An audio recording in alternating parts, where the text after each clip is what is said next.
The M26 Pershing was a game-changer in tank warfare, marking the U.S. Army's transition from the older Sherman models to a more powerful, heavily armed, and armored design. It was introduced late in World War II, but its impact on armored warfare was undeniable. The development of the M26 Pershing began in the early 1940s when the U.S. recognized the growing threats posed by German Panther and Tiger tanks. The M4 Sherman, which had served well throughout the war, struggled against these heavily armored adversaries. The Army needed a tank with better firepower, armor, and mobility, leading to the creation of the T-26 prototype, which would later become the M26 Pershing. One of the key improvements in the M26 was its 90mm M3 gun.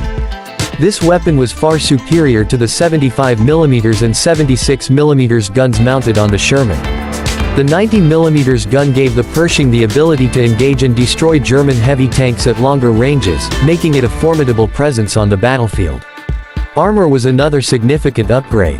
The M26 had sloped frontal armor up to 102mm thick, significantly increasing its survivability against enemy rounds.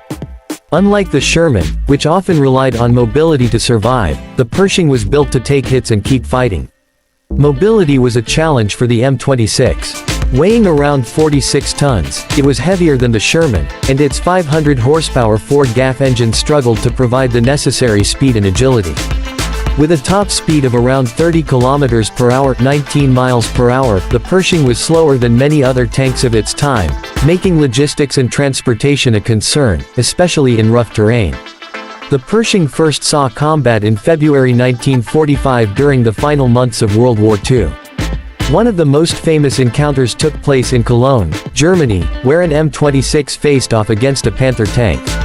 The Pershing's 90mm gun proved its worth by destroying the Panther in a dramatic street battle, showcasing its superior firepower.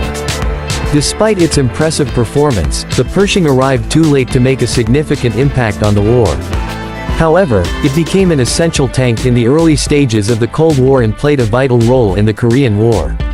During the Korean conflict, the M26 faced Soviet-designed T-34-85 tanks used by North Korean and Chinese forces.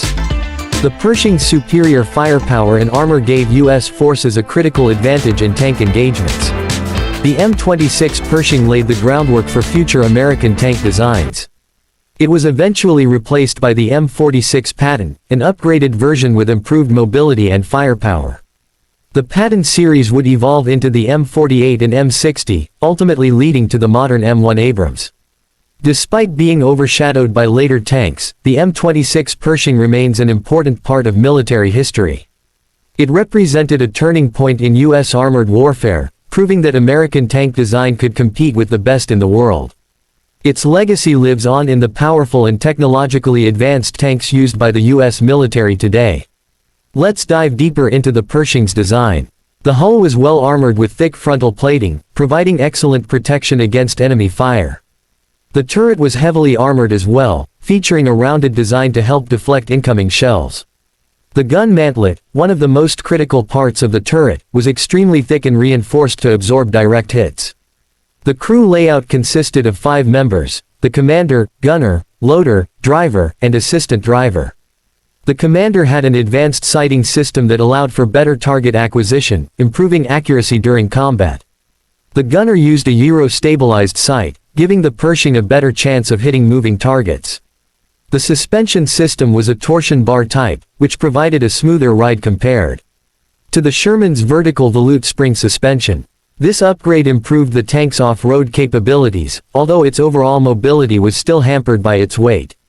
In terms of firepower, the M26's 90mm gun could penetrate up to 150mm of armor at 1,000 meters, making it capable of taking on most enemy tanks of its era.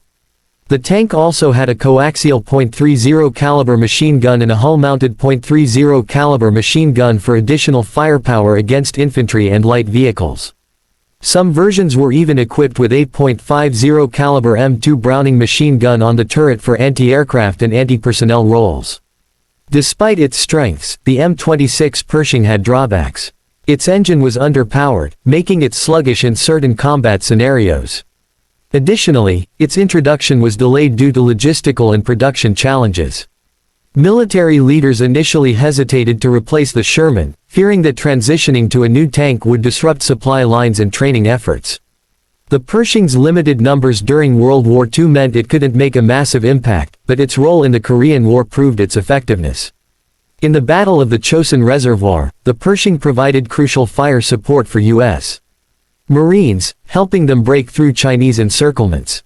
The M26 also saw service with Allied nations post-war, including Belgium and Italy. Some were used for training, while others remained in reserve forces for years before being phased out. Compared to German tanks, the Pershing was on par with the Panther in terms of firepower and armor but lacked the speed and reliability of German designs. Against the Tiger I, the Pershing had a more powerful main gun but still had to be cautious due to the Tiger's thick armor and heavy armament. The M26's influence on later tank designs is undeniable. The shift from medium to heavy tanks in the U.S. military started with the Pershing, setting the stage for more advanced tank technology. Its emphasis on firepower, armor, and crew efficiency became standard in future designs. Today, surviving M26 Pershing tanks can be found in museums and military collections around the world.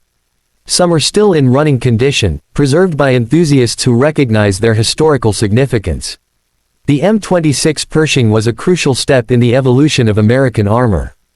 While it arrived too late to change the course of World War II, it played a vital role in shaping future tank warfare. Its legacy lives on in modern armored warfare, reminding us of the rapid advancements in military technology that continue to define the battlefield.